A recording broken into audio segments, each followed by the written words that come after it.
On vous souhaite la bienvenue pour ce troisième message de l'année en vidéo. C'est le message du 16 janvier pour demain. Aujourd'hui, on va discuter d'un sujet qui comporte quelques défis pour chacun de nous. Comment vivre une vie sainte? Notre message du 2 janvier était destiné à être béni. Pour l'année 2022, sache que le Seigneur a plein de promesses qui sont pour toi, chacun de nous. Tu as plus de 350 jours pour les acquérir. Comme je l'ai bien déclaré, en 2022, tu es destiné à être béni. Est-ce que tu le crois? Dieu désire du plus profond de son cœur te bénir cette année. Ce ne sera pas facile pour autant, tu auras ta part à faire. Sache que tu as tout ce dont tu as besoin, tu es un enfant de Dieu, voilà, c'est tout ce dont tu as besoin. Tu sais, il te faudra t'investir. Tu auras ta part à faire, c'est certain. Suis un sommaire de notre message du 9 janvier de la semaine passée. Revêtir Christ. Dans Galates 3, 26 et 27, ça nous dit car vous êtes tous fils de Dieu par la foi en Jésus-Christ. Vous tous qui avez été baptisés en Christ, vous avez revêtu Christ. Ceux les gens qui t'entourent sont constamment en train de t'analyser, de t'épier. Ils surveillent tes moindres gestes, tes paroles, tes actions et surtout tes réactions. Comme je l'ai dit lors de ce message, allons un peu plus loin. L'homme est reconnu par les vêtements qu'il porte. Le chrétien qui a revêtu Christ est reconnu par son parler, par son attitude, par son comportement, par sa façon d'agir et par son caractère. Romains 13, 14 nous dit, Paul ici nous lance un avertissement. Mais revêtez-vous du Seigneur Jésus-Christ et n'ayez pas soin de la chair pour en satisfaire les convoitises. Nous avons aussi parlé de l'amour. Quand on aime, ce n'est pas seulement une question d'émotion, mais bien c'est une question de décision. Finalement, la semaine dernière, nous avons vu ce qu'il faut. C'est ce qu'il nous faut. Prier avec le ciel ouvert. Persévère dans ce type de prière jusqu'à ce que tu souvoies dans ta vie des changements sur le plan spirituel. C'est si précieux de voir le ciel ouvert, de t'émerveiller lorsque l'Esprit Saint te couvre pour donner suite à tes prières pleines de foi. Aujourd'hui, on va parler d'une vie sainte. On va lire quelques versets dans le psaume 119. Donc, marque bien l'endroit. C'est le plus long livre de la Bible avec 176 versets. Il est en plein centre de la Bible, donc rien de plus facile pour le trouver. Ne crains rien. Nous ne lirons pas ces 176 versets. Définitivement pas. Les temps-ci, nous partageons des messages qui, j'espère, te feront réfléchir sur les raisons pour lesquelles Dieu t'a élu. Cela vaut aussi autant pour toi que pour moi, que pour chacun d'entre nous. Tous ces messages du début d'année nous prépareront pour 2022, une année déterminante pour le peuple de Dieu ici à Cowansville. Cela sera certainement un challenge, tout un challenge en réalité, pour chacun de nous. Priez afin de bien vous y préparer. Je le déclare, c'est surtout pas à cause de toi ou de moi, mais bien par sa grâce, une faveur imméritée dont nous bénéficions. Cette grâce glorifie puissamment le Père, le Fils et le Saint-Esprit. Toute grâce, grâce souveraine et absolue. Rappelle-toi, tu as été racheté, ce qui signifie acheter de nouveau ou payer une rançon. Sache-le, hors de tout doute, c'est exactement ce que Jésus-Christ a fait pour toi, pour moi et pour nous tous. Tu es appelé à devenir mature spirituellement. Mais à cause de notre époque, de formules rapides applicables à n'importe quoi sous le soleil, depuis les réponses instantanées jusqu'à comment devenir un millionnaire en 3 leçons. Certains chrétiens, sûrement pas les gens d'ici à Eva, notre Église, croit que la maturité spirituelle peut s'atteindre instantanément. Sois rempli de l'Esprit, disent certains, c'est le secret de la vie chrétienne victorieuse. Mais je tiens à te le déclarer aujourd'hui. Il n'existe aucun raccourci. Il n'existe aucune formule miracle. Il faut trimer dur pour devenir un homme ou une femme de Dieu. Chacun de nous, bien sûr, s'est engagé dans ce pèlerinage chrétien. C'est un passage sur cette terre, pèlerinage chrétien, avec un passé, des expériences qui vous sont propres, qui sont différentes, qui ont influencé les progrès de notre vie chrétienne.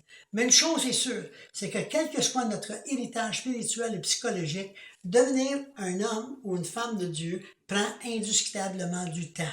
Marié ou célibataire, homme ou femme, notre appel ou notre but d'être semblable à Jésus-Christ. C'est ça qui nous appelle. Petit Christ, semblable à Jésus-Christ, de grandir en lui. Ce matin, lorsqu'on discute des versets 9, 6, du psaume 119, nous découvrons plusieurs faits.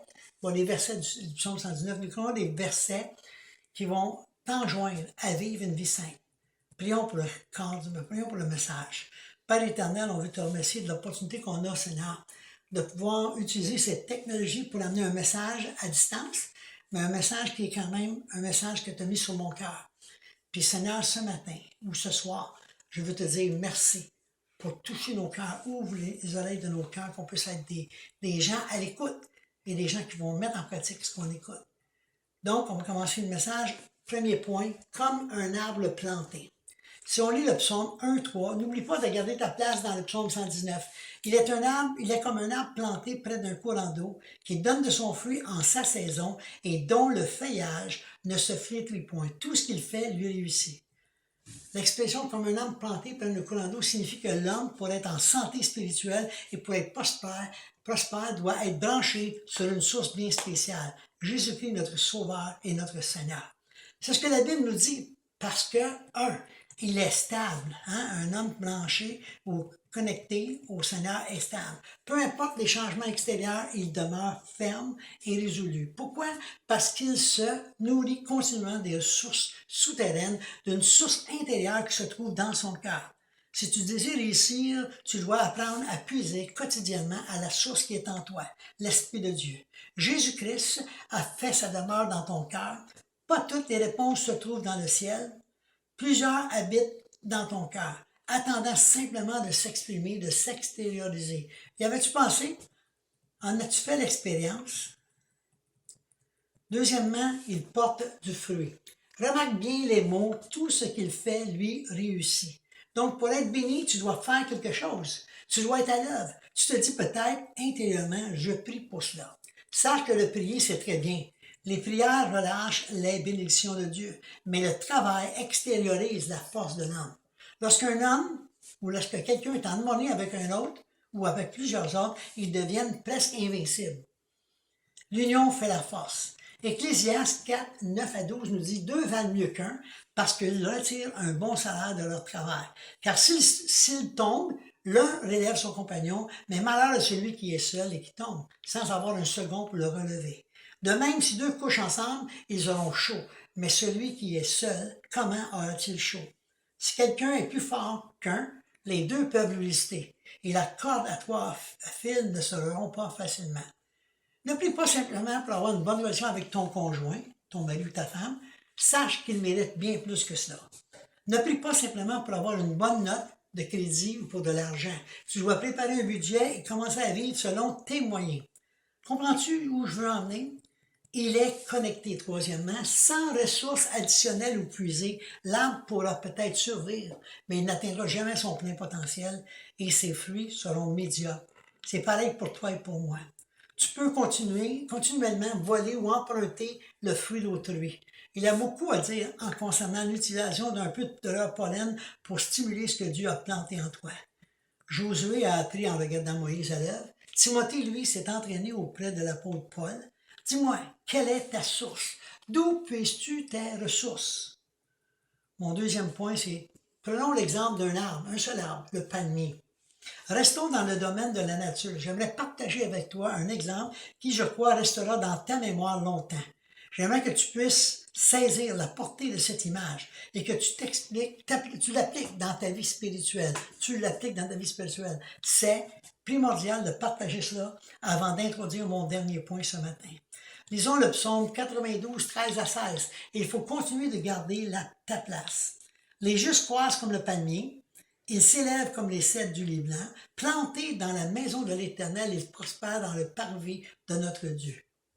Ils portent encore des fruits dans la vieillesse. Ils sont pleins de sève et verdoyants pour faire connaître que l'Éternel est juste. Il est mon rocher et il n'y a point en lui d'iniquité. Ces versets parlent par eux-mêmes. Cela devrait être le désir de chacun de nous. Qu'en penses-tu, toi et moi? Aujourd'hui, as-tu besoin de motivation? Regardons ensemble, excusez-moi, ce que nous pouvons apprendre du palmier. Premièrement, tu peux le couper, mais tu ne peux l'exterminer. Les minéraux et les éléments nutritifs dont la plupart des arbres ont besoin pour survivre se trouvent juste sous l'écorce. Donc, si tu coupes l'arbre, celui-ci meurt, mais pas le palmier. Sa vie se prolonge parce qu'elle vient de l'intérieur. Donc, il peut continuer à croître et à fleurir, même lorsqu'il est soumis aux pires attaques. 2 Corinthiens 4, 7 nous dit « Porte attention à ce qui est écrit. Nous portons ce trésor dans les vases de terre, afin que cette grande puissance soit attribuée à Dieu et non pas à nous. » Lorsque tu pries pour quelqu'un, puis la personne elle est guérie, ben c'est pas toi qui a un don spécial, c'est Dieu qui t'utilise pour toucher cette personne. Alléluia. C'est merveilleux, n'est-ce pas? Malgré les attaques auxquelles notre vase terrestre peut être soumis, il peut être coupé ou bien blessé. Le trésor qui est à l'intérieur est en sécurité, à l'abri de l'ennemi. Il peut se courber. Notre panier peut se courber. Il ne brisera pas. Les vents tropicaux peuvent, par leur force, briser la plupart des arbres, mais ils ne peuvent venir à bout du palmier. Plus les vents sont puissants, plus le palmier se courbe. Quelquefois, il se courbe jusqu'à quasiment être horizontal au sol. Et lorsque la tempête est passée, il se redresse. Sache qu'il est encore plus fort aux endroits où il était courbé pour résister à la tempête. Quel beau portrait! Alléluia! Quel beau portrait! Toi et moi, nous avons été créés pour être en mesure de se courber, mais de ne pas nous briser. Parce que Dieu nous le dit ou nous le donne en mille. Colossiens 1,16, fortifiés à tous égards par sa puissance glorieuse, en sorte que vous soyez toujours et avec joie, persévérants et patients. Concernant notre ami le palmier, encore une fois, sa profondeur dépasse sa hauteur. Tandis que les racines de majuscules des plantes et des arbres descendent quelques pieds sous terre, les racines du palmier, elles, peuvent faire le chemin des centaines de verres ou de mètres à la recherche d'une source d'eau. David nous dit au psaume 42, 1, « Comme une biche soupire après des courants d'eau, ainsi mon âme soupire après toi, ô Dieu. » N'aie pas peur d'y aller à fond, d'approfondir. Travaille à ta propre connexion, une relation intime avec Dieu. Et sache que tu ne seras jamais déraciné, extirpé, aride ou stérile, ou bien emporté par le vent. J'arrive à mon troisième point ce matin, vivre une vie sainte. Maintenant, lisons dans le psaume 119, 9, tu étais supposé d'avoir regardé la place, donc ça va être facile de le trouver. 119, 9 nous dit « Comment le jeune homme, c'est aussi valable pour chacun d'entre nous, rendra-t-il pur son sentier? » Garde toujours ta Bible ouverte. Nous regardons d'autres versets dans quelques instants. As-tu présentement des difficultés, des combats, des tentations? Bien, bienvenue dans le groupe. Ce n'est pas différent pour aucun d'entre nous. On a tous des combats. Ici, dans le psaume 119, nous verrons les règles à suivre afin de vivre une vie sainte dans ce monde tordu dans lequel on vit. Les voici. 1. Chercher quotidiennement la face de Dieu. Le verset 10 nous déclare, encore du psaume 119, « Je te cherche de tout mon cœur.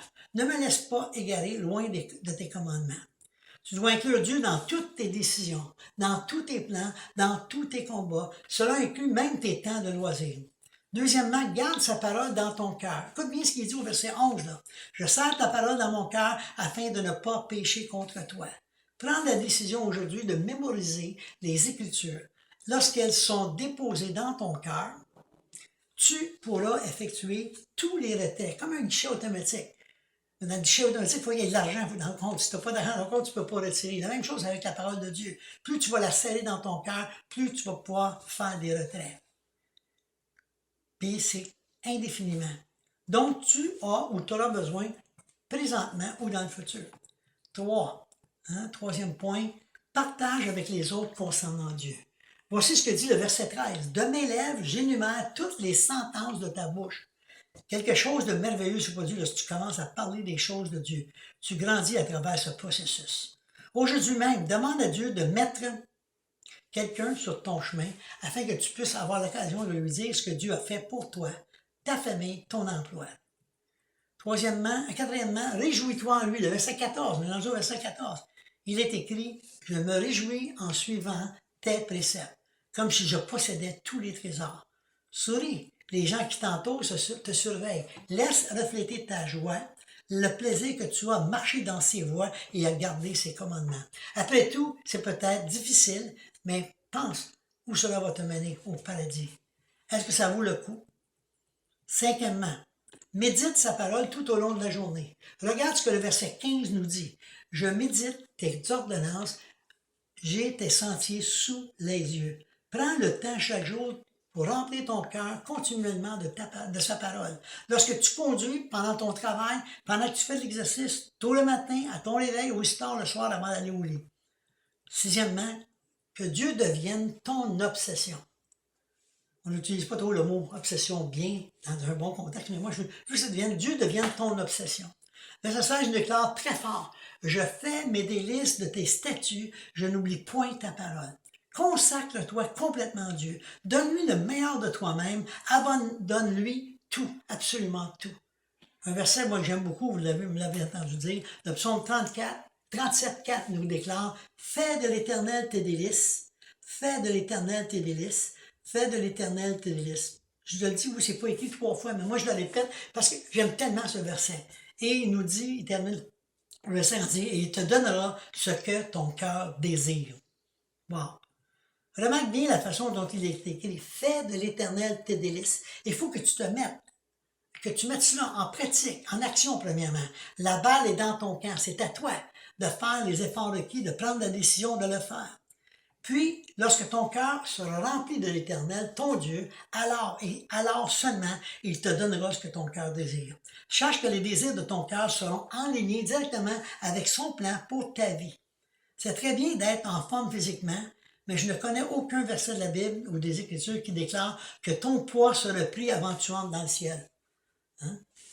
On ne peut pas rien apporter au ciel. On apprend juste la façon dont on a vécu. Mais indiscutablement, toi et moi, nous aurons à nous tenir devant lui et rendre compte pour toutes nos actions qu'on a faites dans notre vie, tout ce qu'on a fait dans notre vie.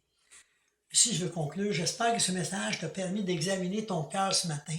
Je m'adresse à toi, à chacun d'entre vous. Je ne ferai qu'un seul appel à le suivre et à mettre en pratique ses commandements. Et aussi à compléter la tâche à laquelle il t'appelle. C'est lui qui t'appelle. C'est lui qui a mis cet appel sur ton... Dis-moi, quelle est ta source? D'où puisses-tu tes ressources? Nous allons prier ensemble pour que tu puisses développer une relation très intime avec ton Dieu, qu'il soit ton unique source. Dieu n'est pas seulement notre source, il est notre source. Prions ensemble. Père éternel, je veux te remercier de l'opportunité qu'on a eue de partager ce message ce matin. Oh, que j'ai hâte, Seigneur, qu'on retourne en présentiel, l'Éternel.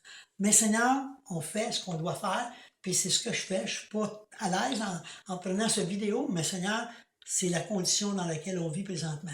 Merci de m'aider. Merci d'aider mes frères et sœurs pendant qu'on est éloignés les uns des autres, mais que cette vidéo puisse toucher leur cœur et qu'ils puissent décider de marcher pour toi, Seigneur, parce qu'on a une grande tâche à accomplir dans Brome-Missisquoi, dans Cowansville, Seigneur, dans chacun des quartiers de cette ville éternelle.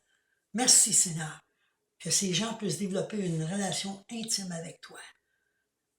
Que tu sois leur unique source, Seigneur. Courage, marche avec lui droit devant. Prends soin de toi. Prenez soin les uns des autres. Bonne semaine. On se voit la semaine prochaine. Dieu vous bénisse abondamment.